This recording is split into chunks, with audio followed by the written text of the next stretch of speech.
तो मैंने last class में आपको बताया था बेटा कि एक टॉपिक बचता है हमारा। आज वो टॉपिक हम डिस्कस करेंगे और उसके बाद ये यूनिट हमारी कंप्लीट हो जाएगी। तो हम क्लास स्टार्ट कर रहे हैं। तो हमारा टॉपिक है पहले हमारे टॉपिक का नाम है डाइलेक्ट्रिक पोलराइजेशन। Dielectric polarisation. तो पहले हम बात करते हैं डाइलेक्ट्रिक की। डाइलेक्ट्रिक तो डाइलेक्ट्रिक डाइलेक्ट्रिक मतलब देखो, आमतौर पर तो ना जितने भी इंसुलेटर्स हैं हम सबको डाइलेक्ट्रिक कह देते हैं। लगभग सारे। वैसे हमें तो कहना चाहिए तो नॉन पोलर डाइलेक्ट्रिक को, लेकिन आम रूटीन में इंसुलेटर्स को हम डाइलेक्ट्रिक कह देते हैं। तो डाइलेक्ट्रिक्स दो टाइप के होते हैं। एक होते हैं non polar dielectric, non polar, और एक होते हैं polar dielectrics. Polar dielectric and non polar dielectric.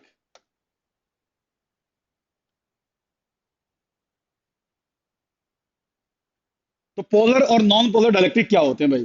बेटा, एक आपने सुना होगा पोलर मॉलिक्यूल और एक सुना होगा नॉन पोलर मॉलिक्यूल। केमिस्ट्री में आते होंगे। जैसे ये मान लो किसी मटेरियल का मॉलिक्यूल है। आपको ये पता भी मॉलिक्यूल के अंदर पॉजिटिव और नेगेटिव दोनों चार्ज होते हैं। पॉजिटिव और नेगेटिव दोनों चार्ज होते हैं। और अगर पॉजिटिव और नेगेटिव चार्ज का डिस्ट्रीब्यूशन मॉलिक्यूल में इस तरीके से हो, अगर किसी मॉलिक्यूल में पॉजिटिव और नेगेटिव चार्ज का डिस्ट्रीब्यूशन इस तरीके से है कि पॉजिटिव चार्ज और नेगेटिव चार्ज का सेंटर मास एक ही जगह आता है। पॉजिटिव चार्ज और नेगेटिव चार्ज का सेंटर मास अगर एक ही जगह आता है, जैसे कि मैंने इसमें दिखा रखा है, तो इस टाइप के मॉलिक्यूल को कहते हैं नॉन पोलर मॉलिक्यूल। इसको नॉन पोलर मॉलिक्यूल कहते हैं। और इस टाइप का जो मॉलिक्यूल होगा, इसका डाइपोल मोमेंट जीरो होगा। डाइपोल मोमेंट जीरो होगा इसका, क्योंकि ये मॉलिक्यूल डाइपोल की तरह काम ही नहीं करेगा। तो इस टाइप के मॉलिक्यूल को बोलते हैं नॉन पोलर मॉलिक्यूल। जैसे नॉन पोलर में आपका आ जाता है भाई CH4। CH4 non polar molecule है। मेरे ख्याल से CO2 वो भी नॉन पोलर मॉलिक्यूल है। तो जिनके अंदर पॉजिटिव और नेगेटिव चार्ज का सेंटर मास एक ही जगह है, जो डाइपोल की तरह काम ना करें, जिनका डाइपोल मोमेंट जीरो हो, ऐसे मॉलिक्यूल को नॉन पोलर मॉलिक्यूल कहते हैं। और इस टाइप के मॉलिक्यूल से मिलके, इस तरह के मॉलिक्यूल से मिलके जो डाइलेक्ट्रिक बनेगा, उस डाइलेक्ट्रिक को नॉन पोलर डाइलेक्ट्रिक बोलेंगे। That dielectric is called non polar dielectric. जिसके मॉलिक्यूल नॉन पोलर हो, उस डाइलेक्ट्रिक को नॉन पोलर डाइलेक्ट्रिक कहा जाएगा। उसके बाद बात आती है polar dielectric. Polar dielectric polar dielectric से पहले पोलर मॉलिक्यूल। जैसे कोई मॉलिक्यूल है, अगर किसी मॉलिक्यूल में चार्ज का डिस्ट्रीब्यूशन देखा जाए, अगर इस तरह का हो चार्ज का डिस्ट्रीब्यूशन कि उसके अंदर नेगेटिव चार्ज का सेंटर मास और पॉजिटिव चार्ज का सेंटर मास, अगर नेगेटिव चार्ज का सेंटर मास और पॉजिटिव चार्ज का सेंटर मास अलग अलग अलग जगह आए, तो इसका मतलब ये मॉलिक्यूल आपका जो है ना, एक डाइपोल की तरह काम करेगा। और डाइपोल की तरह काम करेगा तो इसका अपना डाइपोल मोमेंट होगा। इसका अपना डाइपोल मोमेंट होगा। तो इस मॉलिक्यूल को बोलेंगे पोलर मॉलिक्यूल। ये कहलाएगा पोलर मॉलिक्यूल। ये एक डाइपोल की तरह काम कर रहा है। इसमें नेगेटिव चार्ज और पॉजिटिव चार्ज के सेंटर मास अलग अलग जगह रहे हैं। इस मॉलिक्यूल का अपना डाइपोल मोमेंट है। ऐसे मॉलिक्यूल को बोला गया पोलर मॉलिक्यूल। और जिस इस तरह के मॉलिक्यूल से मिलकर जो बना, उसको बोल दिया पोलर डाइलेक्ट्रिक। जैसे HCl का मॉलिक्यूल है, वो पोलर होता है। HCl का मॉलिक्यूल भाई, वाटर का मॉलिक्यूल है, वो पोलर होता है। तो वाटर एक पोलर डाइलेक्ट्रिक की कैटेगरी में आएगा। तो इस तरीके से पोलर और नॉन पोलर को हम बता सकते हैं, पोलर क्या होता है और नॉन पोलर क्या होता है। अब ये देखो, polar dielectric, non polar dielectric. हमें जो पढ़ना है, हमें बेसिकली ये पढ़ना है कि अगर हम किसी डाइलेक्ट्रिक को एक्सटर्नल इलेक्ट्रिक फील्ड के अंदर रख दें, किसी डाइलेक्ट्रिक को एक्सटर्नल इलेक्ट्रिक फील्ड के अंदर रख दें, तो इलेक्ट्रिक फील्ड का उस डाइलेक्ट्रिक पर क्या इफेक्ट होगा। इलेक्ट्रिक फील्ड का उस डाइलेक्ट्रिक पर क्या इफेक्ट होगा, वो हमने पढ़ना है बेसिकली। तो पहला हमारा है effect of electric field. Effect of electric field on polar dielectric. Electric field का पोलर डाइलेक्ट्रिक पर क्या इफेक्ट पड़ेगा। ये चीज हमने डिस्कस करनी है। देखो बेटा, जैसे एक डाइलेक्ट्रिक है, ये मान लो हमने एक डाइलेक्ट्रिक की स्लैब ले ली है, पोलर डाइलेक्ट्रिक की स्लैब ले ली। आपको ये पता है इसके सारे मॉलिक्यूल पोलर हैं। तो पहले ये सोचो अपने दिमाग में कि इस पे हमने कोई इलेक्ट्रिक फील्ड नहीं लगाई, इस पर एक्सटर्नल इलेक्ट्रिक फील्ड जीरो लगाई, कोई इलेक्ट्रिक फील्ड नहीं है शुरू में। तो बेटा इसके सारे मॉलिक्यूल पोलर हैं, लेकिन वो मॉलिक्यूल्स इस तरीके से अपने आप को एडजस्ट करते हैं कि नेट डाइपोल मोमेंट इसका जीरो आता है। इसका नेट डाइपोल मोमेंट जीरो होगा। आप जब तक इस पर एक्सटर्नल इलेक्ट्रिक फील्ड नहीं लगाओगे, इसके जो मोलिकुलर डाइपोल हैं, इंडिविजुअल मोलिक्यूल्स के अंदर जो डाइपोल मोमेंट हैं, वो रैंडमली डायरेक्ट करके रखेंगे। कोई किधर होगा, कोई किधर होगा, और वो एक दूसरे के इफेक्ट को कैंसिल कर देंगे। ये जो मैंने एरो दिखा रखी ना, ये एरो इंडिविजुअल मोलिक्यूल के डाइपोल मोमेंट को दिखा रखी है।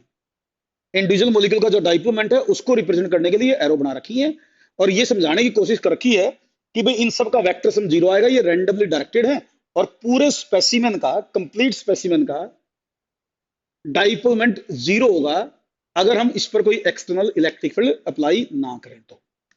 ये तो होगी तब की बात। इसके बाद बात आती है अगर हम एक्सटर्नल इलेक्ट्रिक फील्ड अप्लाई कर दें तो क्या होगा। जैसे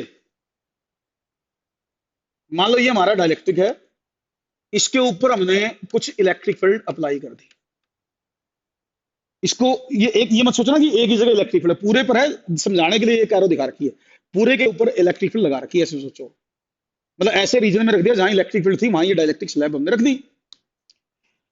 तो बेटा जब ये स्लैब रखोगे आप और इसके ऊपर इलेक्ट्रिक फील्ड लगाओगे, तो इसके जो मॉलिक्यूलर डाइपोल हैं, हर मॉलिक्यूल का डाइपोल मोमेंट है, ये तो मैं बता चुका हूं। तो हर मॉलिक्यूल के डाइपोल पर ये एक्सटर्नल इलेक्ट्रिक फील्ड टॉर्क लगाएगी, ये एक्सटर्नल इलेक्ट्रिक फील्ड टॉर्क लगाएगी, जिसके कारण वो डाइपोल्स जो है ना, मॉलिक्यूलर डाइपोल जो इंडिविजुअल मॉलिक्यूल्स के अंदर हैं, वो रोटेट करके इस एक्सटर्नल इलेक्ट्रिक फील्ड की डायरेक्शन में आ जाएंगे। इस इलेक्ट्रिक फील्ड की डायरेक्शन में वो एडजस्ट कर लेंगे, एक्सटर्नल इलेक्ट्रिक फील्ड की डायरेक्शन में एडजस्ट कर लेंगे। और पहले ये रैंडमली डायरेक्टेड थे, नेट डाइपोल मोमेंट जीरो था, अब इसका नेट डाइपोल मोमेंट जीरो नहीं होगा, अब इसका net dipole moment non zero हो जाएगा। तो it will gain some dipole moment, क्योंकि जो इंडिविजुअल मॉलिक्यूलर डाइपोल है वो उन पर टॉर्क लगा, वो रोटेट करके एक ही डायरेक्शन में आ गए और उनका वेक्टर सम नॉन जीरो हो गया। तो हम ये कह देंगे भाई इसके अंदर डाइपोल मोमेंट डेवलप हो गया जब एक्सटर्नल इलेक्ट्रिक फील्ड इसके ऊपर अप्लाई की गई। तो क्लियर। तो जब तक इलेक्ट्रिक फील्ड नहीं लगाई थी डाइपोल मोमेंट जीरो था, इंडिविजुअल मॉलिक्यूल के डाइपोल आपस में कैंसिल कर रखे थे। अब ज्यादातर की डायरेक्शन ये तो मैंने सारे दिखा दिए। ज्यादातर डाइपोल एक ही डायरेक्शन में आ गए, उन पर टॉर्क लगा, ई ने उनको अपने डायरेक्शन में एडजस्ट कर लिया और net dipole moment non zero हो गया। ये चीज ध्यान रखने की एक्सटर्नल इलेक्ट्रिक फील्ड का क्या इफेक्ट इस पर पड़ा। चलो ये तो होगी भी effect of external electric field on the polar dielectric, यही ध्यान रखना इसमें। ये तो पोलर डाइलेक्ट्रिक की बात। अब करते हैं नॉन पोलर डाइलेक्ट्रिक की बात। नॉन पोलर डाइलेक्ट्रिक, तो effect of electric field on non-polar dielectric, on non-polar dielectric।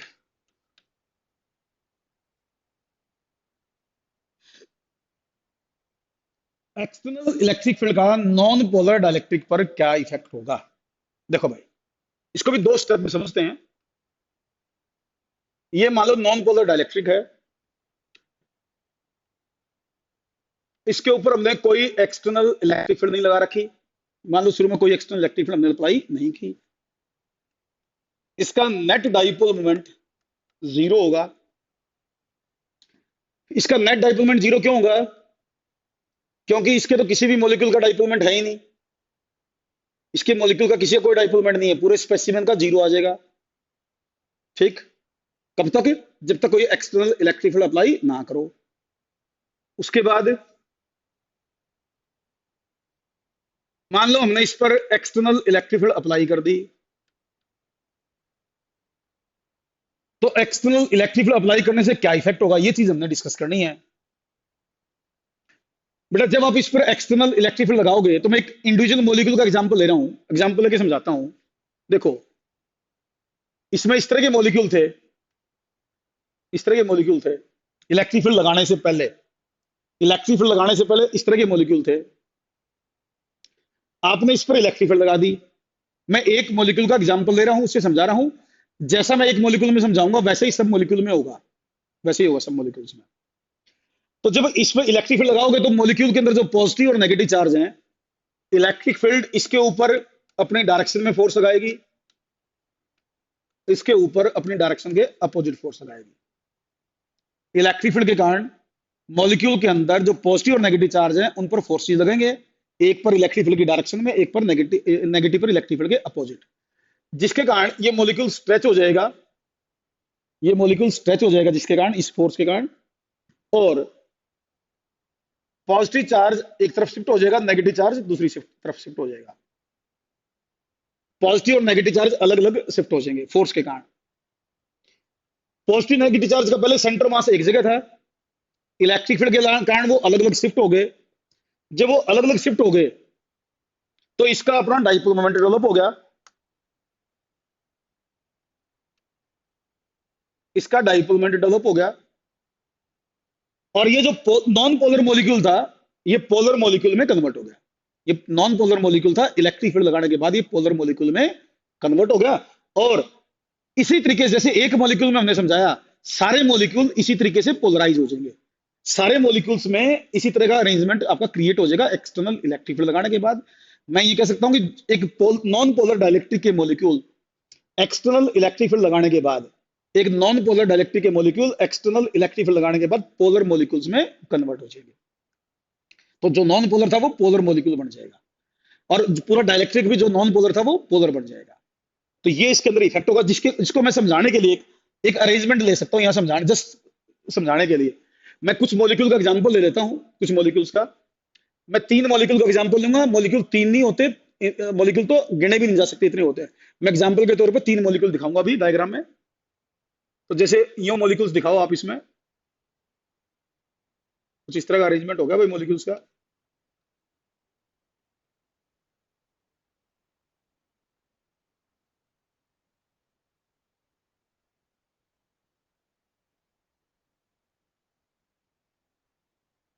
देखो, सारे मॉलिक्यूल्स में जैसे इधर negative positive, negative positive, negative positive, negative positive, negative positive, इस तरह का अरेंजमेंट हो गया।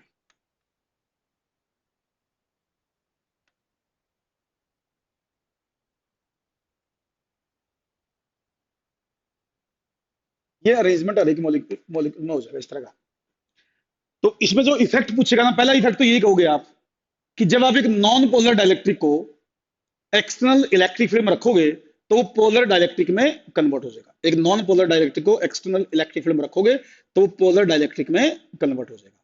जो उसके मॉलिक्यूल नॉन पोलर थे, वो सारे के सारे पोलर बन जाएंगे। और जिसके कारण जो डाइपोल मोमेंट है, जो डाइपोल मोमेंट पहले जीरो था, वो नॉन जीरो हो जाएगा। जो डाइपोल मोमेंट पहले जीरो था, वो नॉन जीरो हो जाएगा। इस तरह का अरेंजमेंट इसमें क्रिएट हो जाएगा। दूसरी बात, एक चीज और इसमें बताएंगे आप, दूसरी चीज इसमें ये बताएंगे आप, इसके अंदर ना, अब मैं जस्ट समझाने के लिए बिल्कुल बाउंड्री ले रहा हूं, बाउंड्री पर ये बाउंड्री ड्रा कर रहा हूं मैं समझाने के लिए। इसको जस्ट आउटराइज मानना, जस्ट आउटराइज। तो ये जो मैंने बाउंड्री ली है, इसके अंदर देखो, इसके अंदर positive negative, positive negative, positive negative, positive negative, ये कैंसिल हो जाएंगे इसके अंदर तो। लेकिन इसके बाहर इस रीजन में, इस रीजन में यहां नेट नेगेटिव चार्ज आ गया, यहां नेट नेगेटिव चार्ज आ गया, और इधर इस बाउंड्री पर नेट पॉजिटिव चार्ज आ गया। एक तरफ नेगेटिव चार्ज बच गया और एक तरफ पॉजिटिव, बीच वाले का चार्ज तो न्यूट्रलाइज हो रहा है। इसको मैं यूं कह सकता हूं कि भाई इसका बिहेवियर कुछ इस तरह का हो गया, इसका बिहेवियर कुछ इस तरह का हो गया कि जैसे इसमें इधर नेगेटिव चार्ज इंड्यूस हो गया और इधर पॉजिटिव चार्ज इंड्यूस हो गया।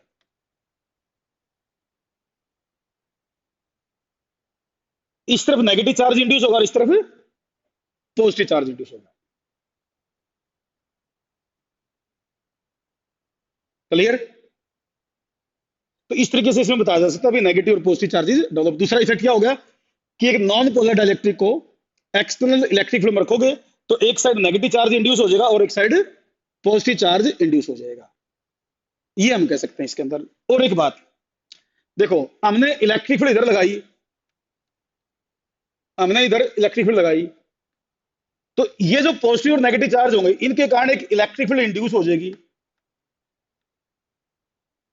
ये हमने एक्सटर्नल इलेक्ट्रिक फील्ड लगाई, एक इस डायलेक्ट्रिक के अंदर भी इलेक्ट्रिक फील्ड इंड्यूस होगी इस इलेक्ट्रिक फील्ड के अपोजिट। ये अप्लाइड इधर है, अप्लाइड यूं है, देखो ये अप्लाइड है भाई, ये अप्लाइड इलेक्ट्रिक फील्ड है। इंड्यूस वाली इसके अपोजिट होगी, इंड्यूस्ड वाली इसके अपोजिट होगी,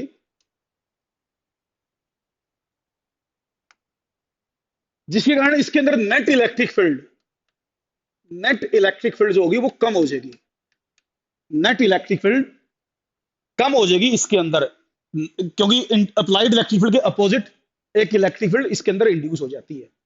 तो ये जो वैल्यू है जो बच गई, इसको कई बार हम बोलते हैं रिड्यूस्ड वैल्यू, रिड्यूस्ड वैल्यू या रिमेनिंग वैल्यू या net value in the dielectric induction के बाद। तो ये इसमें बताई जा सकती है। और ये जो वैल्यू है ना ई जिसको कई बार हम ई मीडियम भी कहते थे, ई मीडियम भी कहते थे इस ई को, ई मीडियम, ये होती है ई नॉट बाई के। ये ई की वैल्यू ई नॉट बाई के होती है, इस ई की रिड्यूस्ड वैल्यू की वैल्यू होती है ई नॉट बाई के। ये तो है अप्लाइड एक्सटर्नल इलेक्ट्रिक फील्ड, ये इंड्यूस्ड इलेक्ट्रिक फील्ड, और ये बच गई रिड्यूस्ड, इन दोनों के डिफरेंस के बराबर। ये ई नॉट बाई के होती थी आपकी, के इसमें डायलेक्ट्रिक कांस्टेंट था। एक चीज और देखो फिर, ठीक है, ओके चलो एक बात और बताता हूं, एक पॉइंट और एक्सप्लेन करता हूं।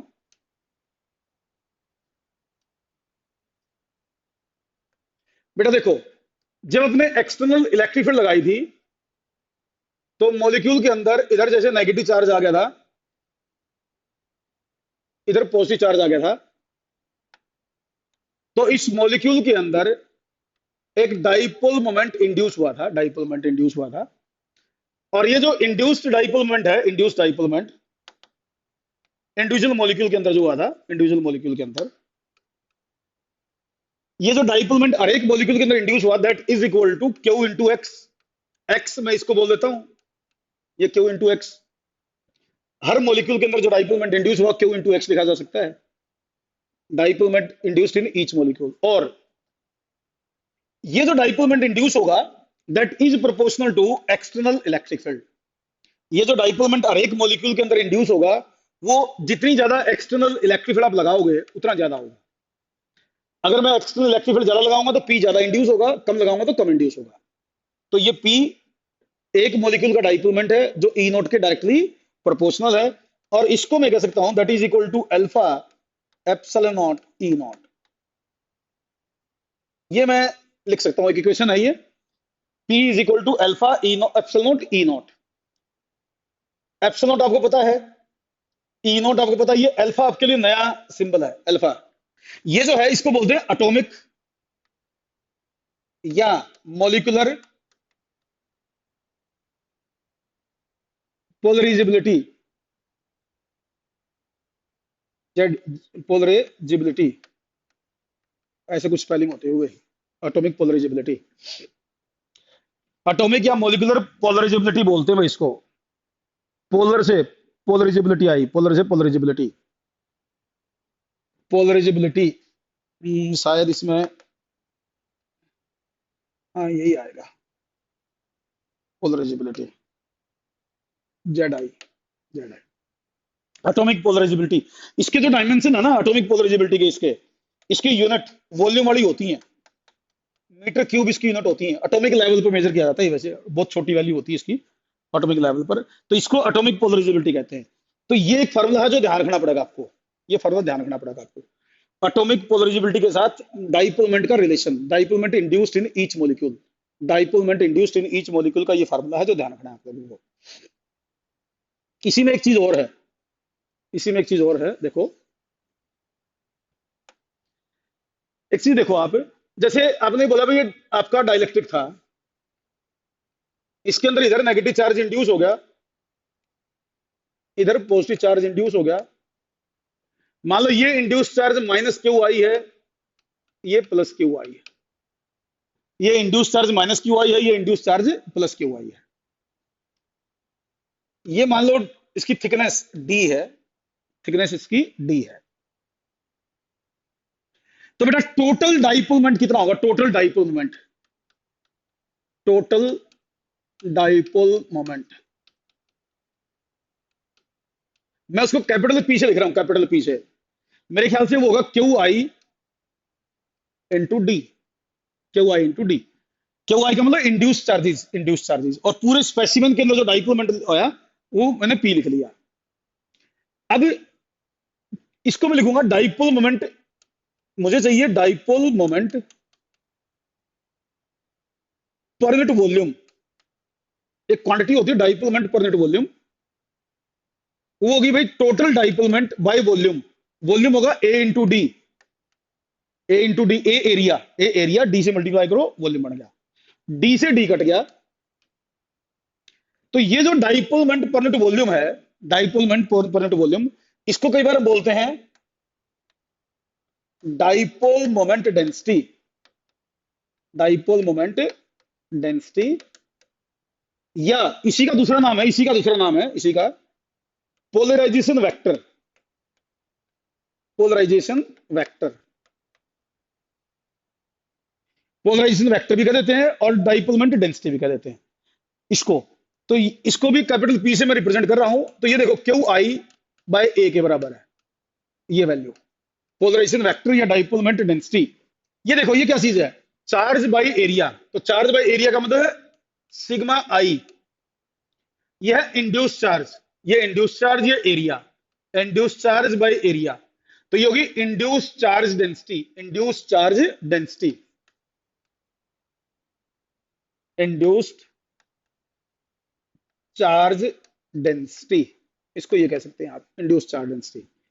तो polarisation vector, polarisation vector, polarisation vector induce charge density के बराबर होता है। Polarisation vector is equal to induce charge density, ये दोनों न्यूमेरिकली बराबर होते हैं। मतलब ये जो पोलराइजेशन वेक्टर है ना, या डाइपोल मोमेंट डेंसिटी है, डाइपोल मोमेंट डेंसिटी या पोलराइजेशन वेक्टर, ये हमें ये बताता भी हमारा जो डाइलेक्ट्रिक है वो कितना पोलराइज हुआ, हमारा डाइलेक्ट्रिक कितना पोलराइज हुआ, वो इससे हमें पता चलेगा भाई। इससे वो चीज पता चलती है हमारे को कि हमारा डाइपोल जो है, जो डाइलेक्ट्रिक जो है वो कितना पोलराइज हुआ है। उसकी स्ट्रेंथ ऑफ पोलराइजेशन के बारे में बताएगा बेसिकली, स्ट्रेंथ ऑफ पोलराइजेशन के बारे में। क्लियर? ये याद करने वाली चीजें थ्योरेटिकल बातें हैं भाई, सारी सारी थ्योरेटिकल चीजें आपको ध्यान रखनी पड़ेगी बेटा, देख लेना। और ये जो पोलराइजेशन वेक्टर है ना, ये जो पोलराइजेशन वेक्टर है, this is also equal to epsilon chi E, ये और लिख लो।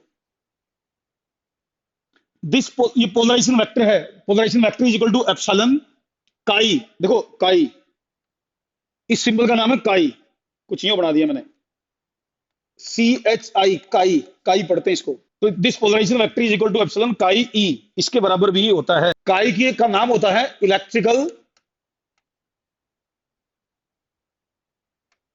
ससेप्टिबिलिटी, ये काई होती है इलेक्ट्रिकल ससेप्टिबिलिटी। एक जैसे डाइलेक्ट्रिक कांस्टेंट होता है ना, डाइलेक्ट्रिक कांस्टेंट, वैसे ही कांस्टेंट का नाम है काई, इस कांस्टेंट का नाम काई है।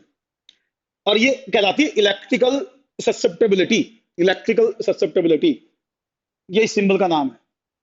और के जो होता है ना डाइलेक्ट्रिक कांस्टेंट, के, वो 1 प्लस काई होता है, 1 प्लस काई, के की वैल्यू 1 प्लस काई के बराबर होती है।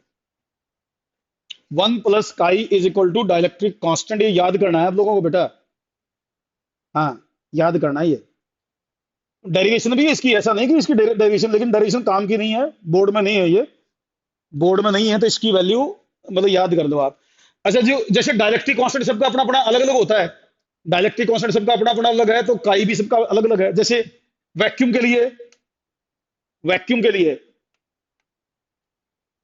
वैक्यूम के लिए K1 होता है। अगर K1 भरोगे तो काई की वैल्यू क्या आएगी वैक्यूम के लिए?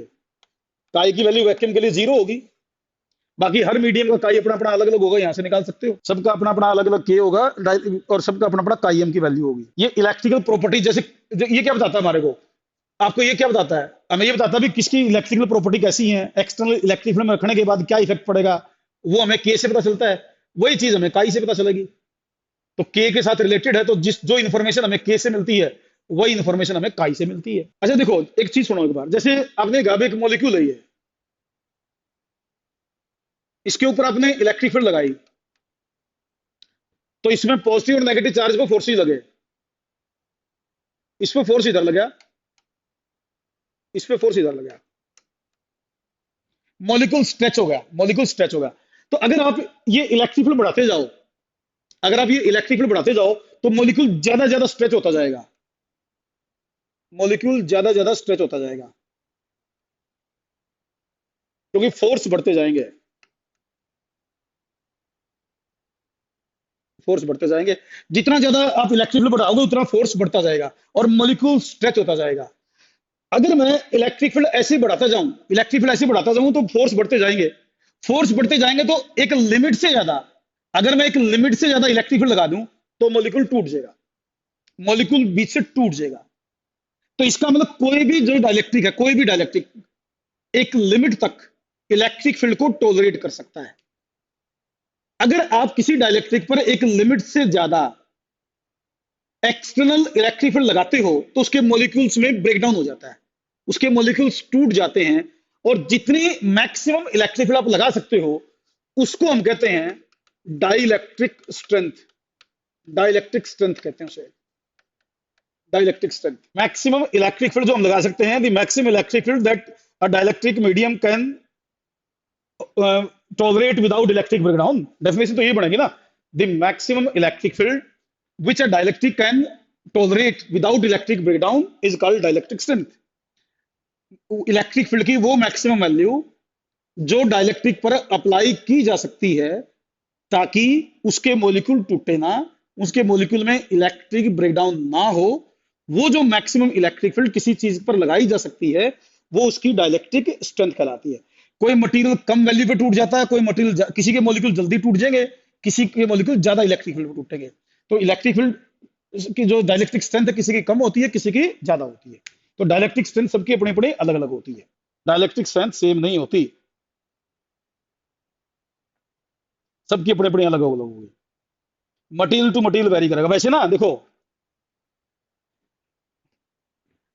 वैसे हम ये करते हैं, जैसे कोई भी इंसुलेटर हो जाता है ना, कोई भी इंसुलेटर परमानेंट इंसुलेटर नहीं होता कभी भी। देखो पहले ये सोचो, ये टूटने का मतलब क्या है, मॉलिक्यूल टूटने का मतलब क्या है, मॉलिक्यूल टूटने का मतलब है मॉलिक्यूल्स में से इलेक्ट्रॉन निकल जाना, मॉलिक्यूल का के अंदर से इलेक्ट्रॉन निकल गए, इसका मतलब ये हो गया मॉलिक्यूल टूटने का मतलब, और इलेक्ट्रॉन निकल के फ्री हो गए। तो मॉलिक्यूल टूटना या बोलिए इलेक्ट्रिक ब्रेकडाउन होने का मतलब है कि जो डाइलेक्ट्रिक था उसमें फ्री चार्ज पार्टिकल क्रिएट हो गए और मॉलिक्यूल में से इलेक्ट्रॉन अलग हो गए, वो फ्री हो गए।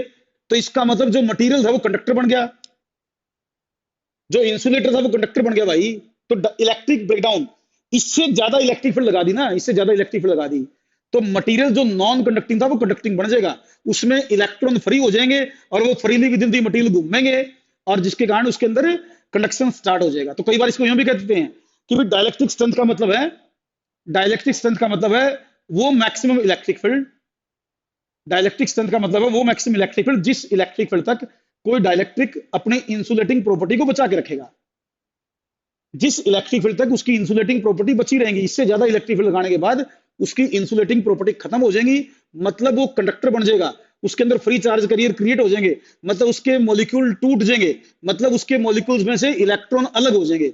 इसके बाद इससे ज्यादा इलेक्ट्रिक फील्ड लगाने के बाद मटेरियल जो नॉन कंडक्टिंग था वो कंडक्टिंग बन जाता है। कई बार बोलते हैं जो डाइलेक्ट्रिक था वो पंचर हो गया, पंचर होने का मतलब वो कंडक्ट करना स्टार्ट कर गया, यहां पंचर से मतलब वो है कंडक्टिव प्रॉपर्टी आ जाएंगे उसके अंदर।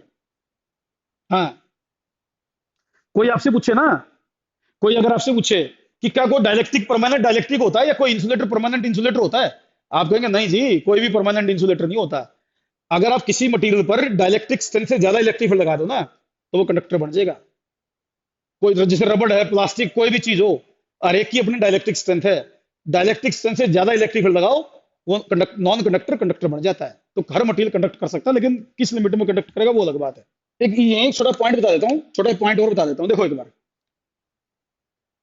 एक एक प्रोसेस होता है जिसको बोलते हैं corona discharge. Corona discharge, corona discharge, ये वाला कोरोना नहीं, वायरस नहीं, वायरस वाला कोरोना नहीं है, फिजिक्स वाला कोरोना डिस्चार्ज।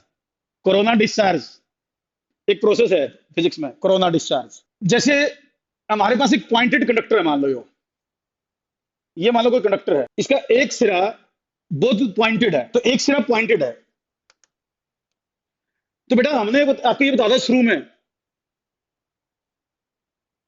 कि भाई जहां एरिया कम होगा ना वहां चार्ज डेंसिटी ज्यादा होगी। जहां एरिया कम होगा वहां चार्ज डेंसिटी ज्यादा होगी, जहां एरिया ज्यादा होगा वहां चार्ज डेंसिटी कम होगी। ऐसा कुछ हमने बताया था पहले। तो बेटा अगर हम एक पॉइंटेड कंडक्टर ले लें, पॉइंटेड का मतलब जिसका एरिया बहुत कम हो, जिसका एरिया बहुत कम हो। अब इस पॉइंटेड कंडक्टर को हमने चार्ज दिया, तो यहां चार्ज डेंसिटी काफी ज्यादा होगी, यहां चार्ज डेंसिटी काफी ज्यादा होगी। तो होता यह है कि अगर आप किसी पॉइंटेड कंडक्टर को चार्ज देते हो, तो जहां उसका एरिया कम है ना, जहां उसका एरिया कम है, तो अब चार्ज देते रहोगे तो थोड़ी देर के बाद ऐसा होगा, यहां से ये चार्ज लीक होना स्टार्ट कर देगा सराउंडिंग में। ये चार्ज को लीक करना स्टार्ट कर देगा सराउंडिंग में, यहां से जहां एरिया कम है। यहां चार्ज डेंसिटी काफी ज्यादा होगी और यहां पर ये चार्ज को होल्ड नहीं कर पाएगा और वो अपने सराउंडिंग में चार्ज को लीक कर देगा। तो इस पॉइंटेड कंडक्टर के द्वारा इस तरीके से चार्ज को सराउंडिंग में लीक कर देना, सराउंडिंग में लीक कर देना, यही कहलाता है कोरोना डिस्चार्ज।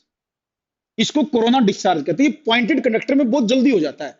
अगर कंडक्टर का एरिया ऑफ क्रॉस सेक्शन बहुत कम हो, तो जैसे ही चार्ज दोगे यहां चार्ज डेंसिटी बहुत ज्यादा हो जाएगी और ये अपने चार्ज को सराउंडिंग में लीक करना स्टार्ट कर देगा, छोड़ना स्टार्ट कर देगा, जिस प्रोसेस को कोरोना डिस्चार्ज, या एक नाम और इसका, it is also called action of sharp points.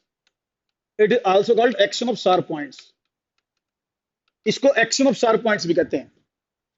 यही एक्शन ऑफ शार्प पॉइंट्स भी कहलाता है। शार्प पॉइंट बोला, जो पॉइंटेड कंडक्टर होता है ना, शार्प पॉइंटेड, नुकीले नुकीले कंडक्टर, उनको शार्प पॉइंट कह देते हैं हम। जहां एरिया बहुत कम हो ना उसको शार्प पॉइंट का नाम दे देते हैं। तो नुकीला जहां से होगा वहां से चार्ज निकलना स्टार्ट करेगा, उसको एक्शन ऑफ शार्प पॉइंट या कोरोना डिस्चार्ज बोल देंगे। शार्प पॉइंटेड, पॉइंटेड कंडक्टर के लिए शार्प पॉइंटेड वर्ड भी यूज होता है बेटे। अब मेरे अकॉर्डिंग ये चैप्टर आपका कंप्लीट हो जाता है बेटा। फर्स्ट यूनिट आपकी मेरे अकॉर्डिंग कंप्लीट हो जाती है। आपको लगता है कोई टॉपिक मैंने ना करवाया हो, ऐसा लगता, वैसे होगा नहीं, ऐसा ऐसा होगा नहीं, लेकिन फिर भी कई बार दिमाग में आ जाती है बच्चे के, तो मेरे को बता देना, मैं उसको देख लूंगा। बाकी मेरे अकॉर्डिंग ये चैप्टर कंप्लीट होगा। कल हम नया चैप्टर स्टार्ट करेंगे भाई, करंट इलेक्ट्रिसिटी। करंट इलेक्ट्रिसिटी नया चैप्टर स्टार्ट करेंगे। जिस बच्चे की क्लासेस पहले फर्स्ट यूनिट में थोड़ा बहुत एब्सेंट रहा हो, सेकंड यूनिट को शुरू से पढ़ना स्टार्ट कर देना भाई, क्लासेस मिस मत करना। इसके कंपैरिजन में काफी छोटा चैप्टर है, 20 लेक्चर मैक्सिमम लगने हैं, 20 एक लेक्चर लगने हैं, तो इसके कंपैरिजन में काफी छोटा चैप्टर है, जल्दी हो जाएगा। तो क्लासेस मिस मत करना। नया चैप्टर कल से हम करंट इलेक्ट्रिसिटी स्टार्ट करेंगे। अच्छा एक और, एक ना कैपेसिटर में, कैपेसिटर के कुछ क्वेश्चंस हैं, आरसी सर्किट, आरसी सर्किट के, ये क्वेश्चन हम करंट इलेक्ट्रिसिटी में करवाएंगे। करंट इलेक्ट्रिसिटी में, करंट इलेक्ट्रिसिटी में ना ये क्वेश्चन होंगे, आरसी सर्किट्स। तो अभी charging and discharging of capacitor, ऐसे कुछ सर्किट आएंगे। Charging and discharging of capacitor अगर आपने बुक खोल के देखी हो ना किसी ने, तो ये आपके करंट इलेक्ट्रिसिटी के बाद पढ़ाए जाएंगे। आम रूटीन में तो ना बुक्स में ऐसा होता है, पहले करंट इलेक्ट्रिसिटी पढ़ाई जाती है, फिर कैपेसिटर पढ़ाया जाता है। करंट इलेक्ट्रिसिटी पढ़ा के कैपेसिटर पढ़ाते हैं, लेकिन सिलेबस में उल्टा है। क्योंकि देखो सिलेबस में तो ये सर्किट है नहीं, बोर्ड के सिलेबस में तो ये नहीं है, लेकिन कंपटीशन में इन पे क्वेश्चन आता है, खासकर आईआईटी में। आईआईटी में इनमें क्वेश्चन आएगा, लेकिन उसके लिए करंट इलेक्ट्रिसिटी की नॉलेज हमें होनी चाहिए। तो करंट इलेक्ट्रिसिटी में ये सर्किट मैं करवाऊंगा, charging of capacitor and discharging of capacitor. तो ये क्वेश्चन अभी मत करना, कहीं चार्जिंग और डिस्चार्जिंग के दे रखे हो तो उनको अभी छोड़ के रखना।